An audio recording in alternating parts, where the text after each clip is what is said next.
Hi, everybody. This is Lowell, and we're talking about how to start a music school.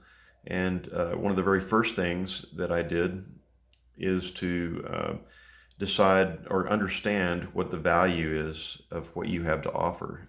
Everybody has what they want to give as a gift to somebody else, and it's kind of funny sometimes. If you ever try to give a gift that you would give to yourself to somebody else on Christmas, and they open it up and they're lackluster about how they do they really like it or not. It wasn't something they wanted; it was something that you wanted. So when you're thinking about what is my value, what is it that I can offer and give to somebody else, it's not necessarily what you would want to give.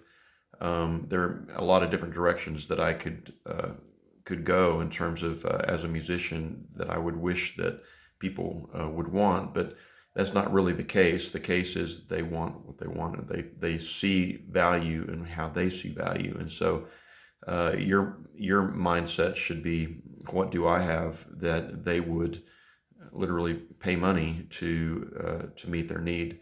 And so I made a list of maybe 18 or 20 things.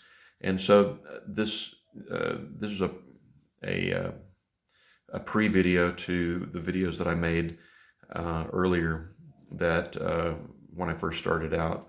And so this will be at the beginning of each one of those, this video here. And so this is just a prelude to those videos.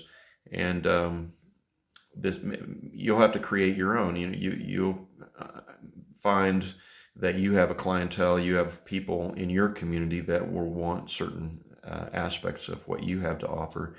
And so the main thing is to get into the mindset of what is it that other people are wanting. It's empathy. You're empathetically getting into the mindset of the consumer, of the customer, to say, what is it that they want? And then as you do that, then what you have to offer will actually come up. It'll rise to the top, but it's all initiated by the mindset of what is it that the other, the people that you're serving, what is it that they want? Hi, everybody. This is Lowell with another thought about the benefits of studying music, and that is left brain, right brain thinking. And there's been a lot of study about the functioning of the brain, and I don't know that we as humans have fully understood everything that's going on there, but at the very least we can separate two different types of thinking. I would call it linear thinking, and the other would be maybe comprehensive thinking or circular thinking. I've talked to a lot of people that in math studies that they find one algebra. Some people find algebra to be easier. Some people find geometry to be easier. It's a little bit more of a rare occurrence to find people that are good at both. But what I'm trying to say is that there's a difference between pattern thinking and linear thinking. When I say linear thinking, I'm talking about analytical process, step by step, whereas pattern is more mosaic thinking. And music actually encompasses both. And so the participation in studying music is really helpful for synthesizing both ways of thinking. Pattern thinking is really unique, particularly in music, because of what we call motivic development. And so you have Bach was one of the first to really maximize the potential of what we call motivic development, which is taking a pattern and then allowing that pattern to be replicated on all these different iterations to create the work. And Beethoven studied from Bach, and one of the greatest ways of teaching what I'm trying to say is the opening of the Fifth Symphony. You have the first four notes that Beethoven was working on. Just maybe it was by inspiration, but anyway, he had four notes, bum bum bum bum, and then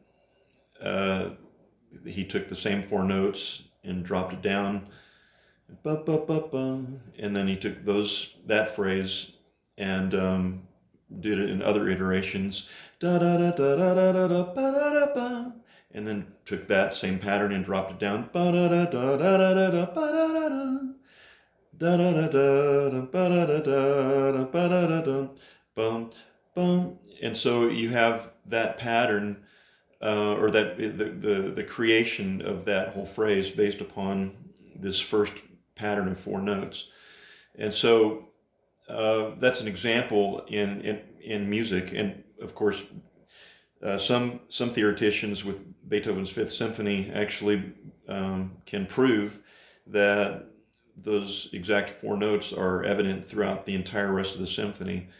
That the entire symphony is built on those four notes, but whether or not that's true or not, that's not my point. The point is that pattern awareness is developed in the study of music, particularly music that's highly skilled.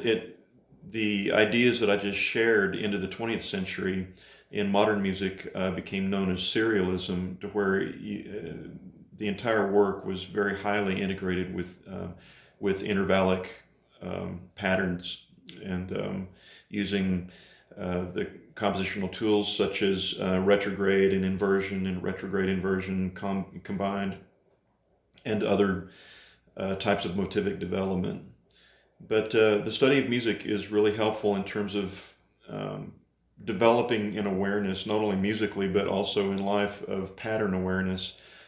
Many people follow in our world today. They follow the rules very well, and whatever rules are laid out, they just follow those to the T, and they think that everything's going to be good. But I find that people who are able to question and have their own independent thought and their own independent judgment of what's happening, they're not just going to follow the crowd, follow the crowd off the cliff. They're shielded from a lot of the problems that can be thrown at us. There's of course benefit to following rules and following good teaching and following good advice, etc. But I think that pattern thinking allows us to challenge and question things that can also be helpful.